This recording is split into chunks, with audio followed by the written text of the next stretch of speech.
I want to fast forward a little bit through the season. You mentioned it before, the two pauses that you had.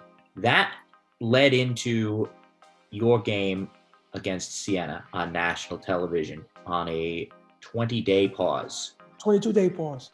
22-day pause. There you go. Looking back on it now, Coach, knowing all the obstacles that were in front of you leading into that game, how were you able to keep the team focused despite those circumstances? And I say we, all of us, myself and the team, the coaching staff, everybody, we was really disappointed in our performance up in Buffalo against Canisius. Canisius is a great program, and I'll tell you the truth, Reggie's an unbelievable coach.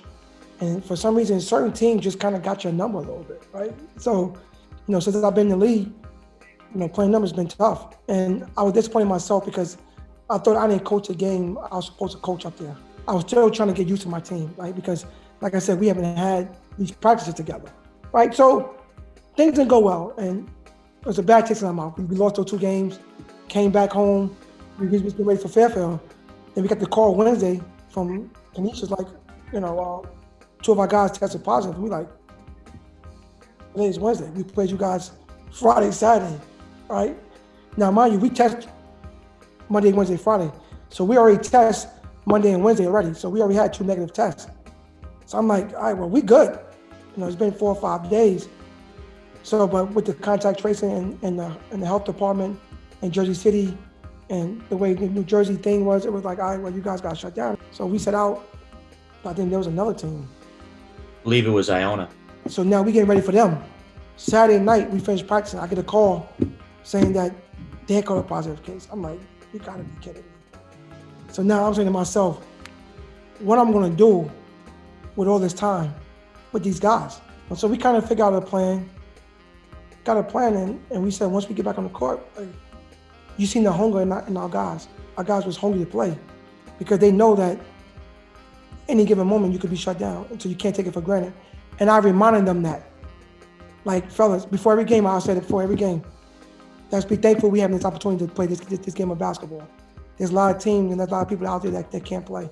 So when we went up to Siena, man, we was ready to play. It didn't matter who we played. It didn't matter that day who we played. It didn't matter. We was ready to play. Guys was locked in. Obviously being Siena, it made it a little bit more juice. Being on national TV, made it a little bit more juice as well. But guys came out ready to play. That will give us a throwback about the previous year because we were the second and Siena was the first.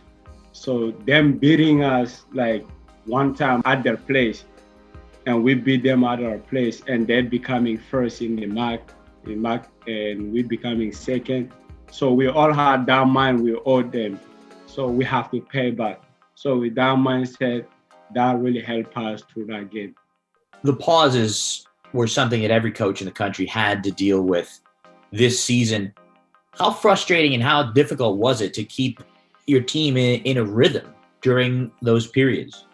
Well, it's tough because you're practicing against each other, right? So my guys are going against each other. They're not going against anyone else. So after a while, you get tired of that. That's human nature. So it's up to me as a coach to try to be creative and try to figure out strategies on things, how to practice it. But it came to a point where it was just like, all right, let me take 2 days off. Come in this day and we just going to shoot. Come in this day, we just going to do defense. Come in this day, we just going to watch film. They're just trying to do it. But the problem with us was it hurted us offensively because I wasn't going against other defense. I was going against my defense. In practice, everybody know what players on the team like to do. So it's like, how can you get prepared for a team that really don't really know our stuff? I think it was hard just off the simple fact that we practice so hard and we try to prepare as best as we can for a team, and like the day before the game not being able to go and play that game was pretty hard mentally for us. Obviously this whole Corona situation, it's not like there's somebody to blame, that's stuff that could happen to anybody at any given moment. But it was just a little heartbreaking not being able to play and practicing so hard and working so hard, building up to a game and not being able to go out there and perform. Obviously, it was a difficult year in terms of the back-to-backs. What was the toughest part about navigating those back-to-back games? It was tough. It was tough on the kids' bodies because here's the thing, right? So you go into that first game as a coach, I'm sure every coach in the league was saying the same thing. We got to win the first game. So you put everything into winning that first game. And now guys are shot, guys are tired. Like for me this year, I had a different team. Like I didn't have 12 guys that was playing double-figure minutes. Then we playing that at home at 8 o'clock at night. That's not normal. So you're getting done with games, like say a home game, right? You're playing at 8 o'clock. You get done with that game around 10, 15, depending on the game. By the time guys get back to campus and get treatment and eat, we're talking about 1 or 2 o'clock in the morning now. The fact that we have like a lot of new players in our team, so it was kind of impacting us because for many of our new people that came, it was new to them. The environment was new to them. So they were adapting the culture that we built from the past year. The 6, 7 of us that were playing the whole game. So when we play today, like most of us had injuries, small injuries and stuff, and we play. That's why when we win the first game, the second game back to back, when we try to go, we go and kind of have like a little lay back from the tiredness from the past day. So I feel like if we had like 2 more days or 5 more days to play the same team, things would have turned out being a little different. See, I'm different, because I want to win. Like I'm a competitor. To me, it wasn't a great year because we didn't win. I looked at it like another stepping stone for us. Get ready for next year. Try to come back, bigger and stronger and faster than ever. There were some positives. There were some negatives that went on. I like the way we ended the year. We wasn't playing great. I think our home series, it was like 5-3, something like that. Which, if you know me, I want to take care of home. Like you got to win at home.